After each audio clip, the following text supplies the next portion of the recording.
But first, let's see what this looks like in the real world. How do we know if what we see or hear is harassing? Let's look at it this way. If it is unwelcome, if it creates a pattern of repeated incidents, and if an unreasonable person would find it offensive. Let's talk about this for a minute. Every day we may be treated in ways we don't like.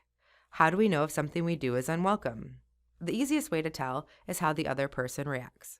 And if an advance is unwelcome and repeated, it can be considered harassing. Regarding the third point, reasonable person, believe it or not, this is an actual legal term coming from courts. It is used as a guideline for juries, and it continues to be used to level set what is acceptable and what is not. For example, a reasonable person probably wouldn't say that a tap on the shoulder is sexually harassing. On the other hand, taps on other body parts might be. Based on the unwelcome criteria, behavior only needs to be perceived as offensive to be considered harassment.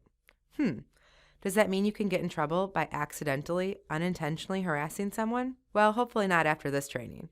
But seriously, what if all this slips your mind? Harassment does not have to be intentional to be unwelcome. It only needs to be perceived as offensive.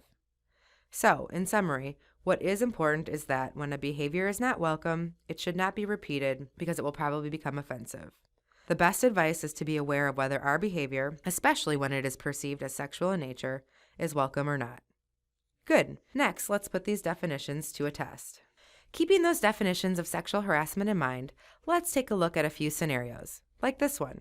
A female supervisor is frequently making comments about a male employee's physique. What do you think? Is it harassment? The answer is likely yes.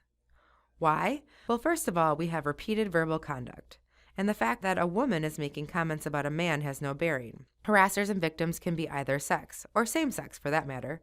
So many red flags in this situation. The comments could be perceived by the man as a welcome compliment. Or maybe not, we don't know. Does he perceive it as harassment?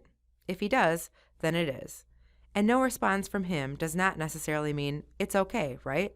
All that aside, even if he did welcome the comments, what is the impact on his work team around to hear this going on? Does it interfere with the work? Probably for them, it will create an unwelcome, hostile environment, distracting and uncomfortable for nearby workers.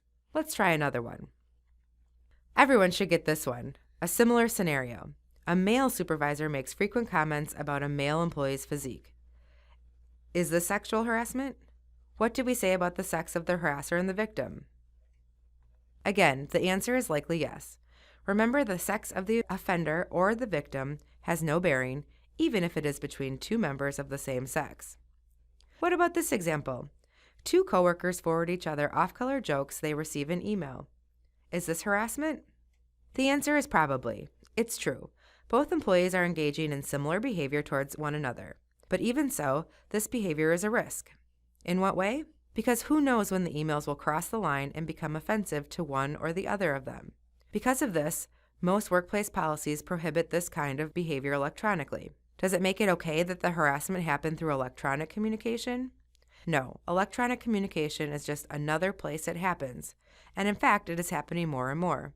The growth of social media has increased harassment in social media, texting, and emails. It has become a bigger and bigger problem to manage and often results in acts that are more offensive because the part